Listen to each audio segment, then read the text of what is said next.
쉼터 가족 여러분 안녕하십니까? 쉼터지기 김덕기 목사입니다. 오늘은 마가복음 12장 13절부터 27절이고요. 오늘 본문에서는 부활에 대한 논쟁을 하고 있습니다. 뿐만 아니라 세금에 대해서도 묻는 질문에 대해서 대답을 하셨죠. 12장 13절부터 17절입니다. 13. 그들이 예수의 말씀을 책잡으려 하여 바리새인과 헤롯 땅 중에서 사람을 보내매 14.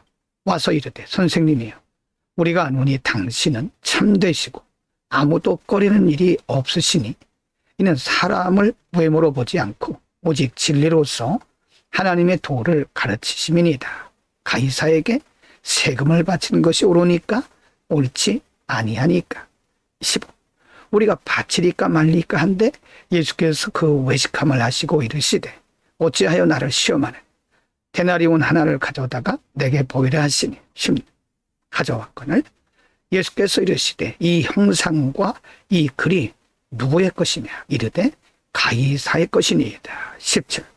이에 예수께서 이르시되 가이사의 것은 가이사에게 하나님의 것은 하나님께 바치라 하시니 그들이 예수께 대하여 매우 놀랍게 여기더라.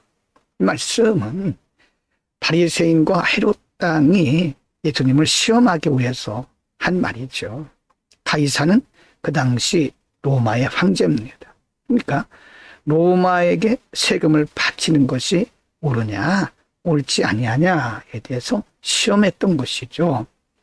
예수님은 말씀하기를 가이사의 것은 가이사에게 하나님의 것은 하나님께 바치라. 즉 세상에 낼 세금은 세상에 내고 하나님께 드릴 것은 하나님께 드리라고 하는 분명한 말씀이죠. 12장 18절부터 23절입니다. 18절.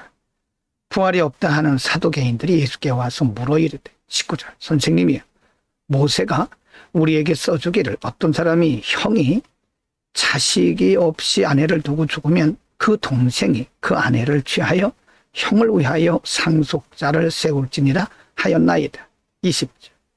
7형제가 있었는데 마지가 아내를 취하였다가 상속자가 없이 죽고 21. 둘째도 그 여자를 취하였다가 상속자가 없이 죽고 셋째도 그렇게 하여 22절. 7이 다 상속자가 없었고 최후의 여자도 죽었나이다. 23절.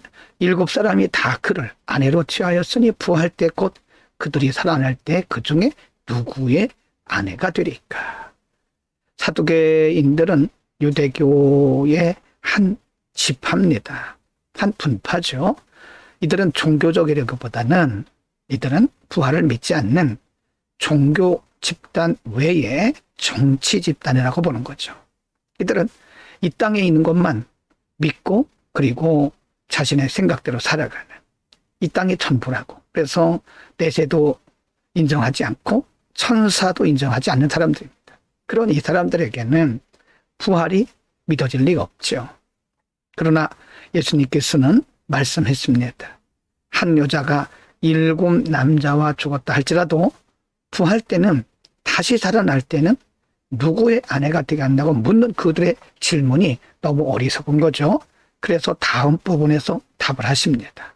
12장 24절부터 27절입니다. 24. 예수께서 이르시되 너희가 성경도 하나님의 능력도 알지 못함으로 오해함이 아니냐. 25. 사람이 죽은 자 가운데서 살아날 때는 장가도 아니가고 시집도 아니가고 하늘에 있는 천사들과 같으니라. 26절입니다. 죽은 자가 살아난다는 것을 말할진대 너희가 모세의 책 중 가시나무 떨기에 관한 글에 하나님께서 모세에게 이르시되 나는 아브라함의 하나님이요 이삭의 하나님이요 야곱의 하나님이라 하실 말씀을 읽어보지 못하였느냐. 27. 하나님은 죽은 자의 하나님이 아니요 산 자의 하나님이시라. 너희가 크게 오해하였도다 하시니라.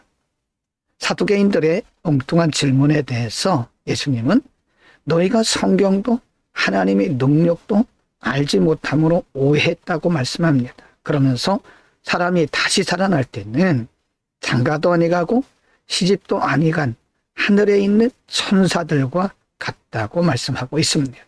그래서 하나님은 죽은 자의 하나님이 아니요 산 자의 하나님이라고 말씀합니다. 그렇습니다. 우리가 다시 살아날 때는 신령한 몸이라고 고린도전서 15장에서 말씀합니다. 오늘은 세금, 즉 가이사에게 로마의 세금을 내야 되느냐 말아야 되느냐 묻는 질문에 가이사의 것은 가이사에게, 하나님의 것은 하나님께 드리라고 하는 분명한 천국 시민의 의무에 대해서 말씀했고요. 또 부활을 믿지 못하는 사두개인들의 엉뚱한 질문에 대해서 하나님은 죽은 자의 하나님이 아니고 산 자의 하나님이라고 분명하게 가르치셨습니다. 사람이 부활할 때는 시집도 장가도 아니간 신령한 모습이라고 말씀했죠. 믿는 우리들은 이제 신령한 모습으로 변화하여 영생을 하게 될 것입니다. 기도합니다. 거룩하신 아버지, 우리가 이 땅에 사는 동안에는 하나님의 시민으로서 하나님의 백성들로서 우리의 의무를 다하게 하시고 또 부활의 소망을 갖게 하옵소서.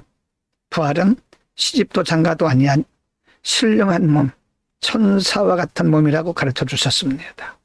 이 땅에 있는 것들을 우리가 의지하지 말게 하시고 집중하지 말게 하시고 영원한 세계를 늘 바라보게 하옵소서. 예수 그리스도의 이름으로 기도드립니다. 아멘.